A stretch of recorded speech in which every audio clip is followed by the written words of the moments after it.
मला अजूनही तो दिवस आठवतो. कडक ऊन पडलं होतं.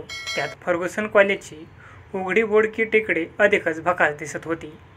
टेकडीवरील गवत करपून ते पांढरट पडलं होतं. मधून काळ्या रंगाचे खडक उठून दिसत होते. त्या घटकेला फर्ग्युसन कॉलेजच्या क्रीडांगणाकडून पायवाटेने कोणी एक व्यक्ती संत पावलं टाकत येताना दिसली. टेकडीच्या पायथ्यानं तारेचं कुंपण ओलांडून ती पुढं आली. तिला पाहताच आमच्या बोर्डिंगमधली कुणीतरी म्हणाले, "अण्णा आले, अण्णा आले." ते ऐकून प्रत्येकजण आपापल्या झोपडीच्या दारी लगबगीनं आला. मी तारेच्या कुंपणाकडं तटस्थ नजरेने पाहू लागलो. अण्णा मंद मंद पावलं टाकत जवळ आले. त्यांना पाहून शेतकी कॉलेजचा नेटाकमधने पुढे धावला. फर्ग्युसन कॉलेजचा अजिंक्य खेळाडू रामभाऊ कुंभार समोर आला. इंजिनिअरिंग कॉलेजचा काळकेला वायदंडे बाहेर पडला. लॉ कॉलेजचा शिंदेही हात जोडून पुढे झाला. उंचेला जाधव हसऱ्या चेहऱ्यानं बाहेर आला. मीही त्या विद्यार्थ्यांच्या घोळक्यात मिसळलो. आम्हाला पाहून ही जणू आपलीच मुलं या भावनेनं अण्णांचा चेहरा खुलला. अण्णा अंगापिंडानं तसे भरदार, आडवे उभे भरलेले, मुळात भोगलेलं कष्ट, त्यामुळं त्यांच्या थोराट देहाला कडकपणा, निबरपणा आलेला. पांढरी फेक, लांब धाडी, माथ्यावरचे अर्धवट गळालेले केस, सावळा रंग, अंगात जाड खादीचा लांब नेहरू सदरा, खांद्यावर गोंगडी आणि अनवाणी अशी ती भव्य मूर्ती होती. त्यांना पाहताच कोणत्याही जाणत्या माणसाच्या अंतःकरणात आदराची भावना निर्माण होई. सुट्टीचा दिवस. अण्णा दुपारीच आमच्या बोर्डिंगला आली. आम्ही विद्यार्थी त्यांच्याभोवती जमा झालो. सगळेजण बहुजन समाजातील आणि मागासलेल्या वर्गातील विद्यार्थी. आम्ही सगळेच 18 पगड जातीचे. महार, मांग, वडार, रामोशी, कुंभार, कोष्टी, चांभार, धनगर, न्हावी, मराठा, मुसलमान, जैन अशा जाती धर्माचे. पण वसतिगृहात एका आईच्या लेकरागत आम्ही वागत होतो. इथं आमची जात, आमचं घरदार विसरलं होतं. विद्यार्थीही फक्त एकच जात त्यावेळी माहीत होती. आमच्यावर विद्येचे संस्कार घडत होते. त्यातून आम्हाला मानवजात दिसत होती. मानवजात ही जगात एकच जात आहे अशी अण्णांची शिकवण होती. दारिद्र्यानं गांजलेल्या गोरगरिबांच्या मुलांना कुठलं विश्वविद्यालयीन शिक्षण मिळणार? बिचाऱ्यांनी आपल्या गावाची शाळा पुरी करावी. पुढं पाठ्यपुस्तकानं पैसे नाहीत म्हणून नाचार आईबापाच्या संसाराला आपले हात लावावेत आणि दारातील शिरडकरडं गुरंढोरं रानमाळात हिंडवायला न्यावीत. अशात मग त्यांची शिक्षणाची वाट सुटायची. विद्यार्थी कायमचा शिक्षणाला मुकायचा.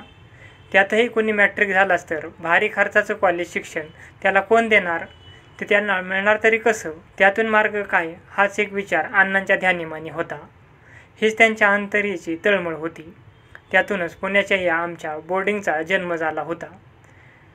गाडी वाट नसली तरी पाऊलवाटे का असेना अण्णांना ती दिसली आणि आम्हा विद्यार्थ्यांना त्यांनी त्या वाटेला नेलं. ही पाऊलवाट खाचखाळग्यांची होती. वाटेत दगडगोटे होते, काटेकुटेही होते. त्यातच आमच्या घरचं दारिद्र्य, आईबापांचा नाचार जोडला संसार. ध्येयाची वाटचाल करत असताना पाऊलवाटेवर सगळ्या अडचणीच अडचणी आल्या. पण अण्णांनी दाखवलेलं ध्येय शिखर आम्हाला पुढं दिसत होतं. हृदयात आत्मविश्वासही महत्त्वाकांक्षा उसळत होती. त्याच जोरावर आणि आशेवर आम्ही विद्यार्थी पुढं चाललो होतो. आमच्या त्या झोपड्या म्हणजे आजूबाजूनं तट्ट्या आणि वरपत्रा. पुणे नगरपालिकेनं प्लेगच्या साथीत त्या उभ्या केल्या होत्या. त्याच झोपड्या अण्णांनी मिळवल्या आणि युनियन बोर्डिंग असा फलक त्यावर लावला. त्याच झोपडीत राहून आम्ही सुमारे 30 कॉलेज विद्यार्थी पुढचं शिक्षण घेत होतो. आमच्या वसतिगृहाजवळच्या टेकडीवर एक स्मारक होतं. देशाच्या सेवेसाठी आपलं उभं आयुष्य अर्पण करण्याची काही थोर पुरुष इथं शपथ घेतील. त्या प्रसंगाची आठवण म्हणून ते स्मारक तिथं आजही उभं आहे. झोपड्यांच्या तट्ट्यातून येणाऱ्या थंडी वाऱ्यात अंगावर घोंगडी लिपटून आम्ही अभ्यासाला बसत असू. कंदिलाच्या अंधुक उजेडात पुढं धरलेल्या पुस्तकात आमचे डोळे आणि मन मग्न होऊन जाई. आमच्या झोपड्या ऊन वारा पाऊस वारा खात होत्या. त्यामुळं तट्टे फाटत होते. त्यांना मोठमोठी बोकं पडत होती. अशा या झोपड्यातून उच्च श्रेणीत उत्तीर्ण झालेले पदवीधर चालू उजळमुखानं बाहेर पडत होते. त्यातले अनेक जण आज उच्च पद विभूषित करत आहेत. तळागाळातून रत्न बाहेर काढण्याचं अण्णांचं पवित्र व श्रेष्ठ कार्य अखंड चालू आहे. आमच्या झोपड्यांच्या मावळतीला माती वडार, गाडी वडार, दगडफोडे वडार अशा कष्टकरी लोकांच्या पत्र्यांच्या तट्ट्या काथ्यांच्या झोपड्या होत्या. त्या कायमच्याच तिथं तळ देऊन होत्या. त्यात पुन्हा सालोसाल फरस पडत होती. त्या झोपड्यात दारिद्र्य कायम वस्तीला आलेलं होतं. अज्ञान, व्यसन याचीही सोबत त्या दारिद्र्याला होती. ते लोक रोज कष्ट करत होते, कसं तरी पोट भरत होते, जगत होते आणि आपला दिवस घालवत होते. ते आमचे शेजारी आणि आम्ही त्यांचे शेजारी. आमच्या उगवतीला फर्ग्युसन कॉलेजच्या भव्य इमारती डोळ्यात भरत होत्या. त्यांच्या आसपास धनिकांचे लहान मोठे तुमदार बंगले लक्ष वेधून घेत होते. एखादी मोटार गाडी झाळाळत भरकन बंगल्यात येत होती, पुन्हा बाहेर जात होती. आत उंची कपडे घातलेली गोरी गोमटे चेहरे दिसत होते. त्यांच्या जगात सुख होतं, सौंदर्य होतं, संस्कृती होती.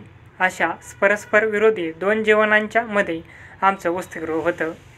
अण्णा बाहेर आराम खुर्चीवर बसले. आम्ही त्यांच्या भोवती गोळा झालो. आमच्याकडं पाहून अण्णा म्हणाले, हे बघा, इथून दिसणाऱ्या परस्पर विरोधी अशा दोन संस्कृतीच्या मधला दुवा म्हणजे आपण आहोत. हे मधलं अंतर आपल्याला तोडायचंय. अण्णांचं हे बोलणं आम्हाला खूपच काही शिकवून गेलं. आमच्या वसतिगृहातील प्रत्येक झोपडीत अण्णांच्या ध्येयवादानं कोबळं रोपटं वाढू लागलं. अण्णा उन्हातान्हात अनवाणी उघड्या डोक्यानं वन हिंडून त्याला खतपाणी घालत होते. त्यावेळी त्या वयातही मी विचार करत असे, ही विद्येची गंगा गोरगरिबांच्या झोपडीत कधी जाणार, अण्णांचं समाधान कधी होणार आणि अण्णा अनवाणी पायात पायतान कधी घालणार. मी मोठ्या आशेने या गोष्टीची वाट पाहत असे. माझी अशी श्रद्धा होती आणि आत्मविश्वासही होता की आज ना उद्या अण्णांचा पण पुरा होईल. मग महाराष्ट्रातील दगडगोट्यातून व मातीच्या कणाकणातून झाडाझुडपातून अण्णांच्या नावाचा, कर्मवीर भाऊराव पाटलांचा आणि त्यांच्या कार्याचा आवाज उठेल, घुमेल. त्याबरोबर गोरगरिबांचे दुबळ्यांचे दुवे देणारे हात उंचावतील, मोडकळीस आलेले संसार उभे राहतील, विकासाच्या बंद झालेल्या वाटा मोकळ्या होतील आणि सुकलेले चेहरे टवटवीत होतील. माझा विद्यार्थी स्वावलंबी झाला पाहिजे, त्यानं कष्ट केलं पाहिजे, घाम गाळला पाहिजे, तो ध्येयवादी असला पाहिजे असं अण्णा नेहमी म्हणत. तो त्यांचा गंभीर जिद्दीचा आवाज माझ्या कानात सतत घुमत असे. त्या दिवशी वसतिगृहात स्वयंपाक करण्याची माझी पाळी होती. 2-3 तास चुलीपुढं बसून कंबर ताटली होती. मी भाकरी करण्यात गुंग होतो. भाकरी थापत होतो. तव्यातून भाकरी काढून चुलीतल्या लाल भडक निखाऱ्यावर भाजत होतो आणि भाकरी मागं भाकरी टोपल्यात फेकत होतो. धुरानं डोळ्याला सारखं पाणी येत होतं. त्यावेळी मध्येच अण्णा स्वयंपाकघरात आले. ते उभे राहून पाहत होते, डोळे भरून बघत होते, कौतुक करत होते. मला त्यांनी डोळे पुसताना पाहिलं आणि म्हणाले, काय रे, धूर झाला? त्यांना पाहताच बसल्या जागी मी उभा राहिलो आणि डोळे पुसत बोललो, सर पण ओला आहे अण्णा. अरे तू बैस, तुझं काम कर तू. असं बोलून तिथून जाता जाता अण्णा हलकेच पुढे म्हणाले, अशी तपश्चर्या केल्याशिवाय प्रकाश दिसणार नाही. अण्णांचा हा संदेश आजही दीपगृहासारखा माझ्या जीवनात मला मार्गदर्शन करतो, प्रकाश दाखवतो. व्हिडिओ आवडला असेल तर व्हिडिओला लाईक करा आणि अशाच नवनवीन गोष्टींसाठी नवीन मराठी या आपल्या चॅनलला सबस्क्राईब करा. धन्यवाद.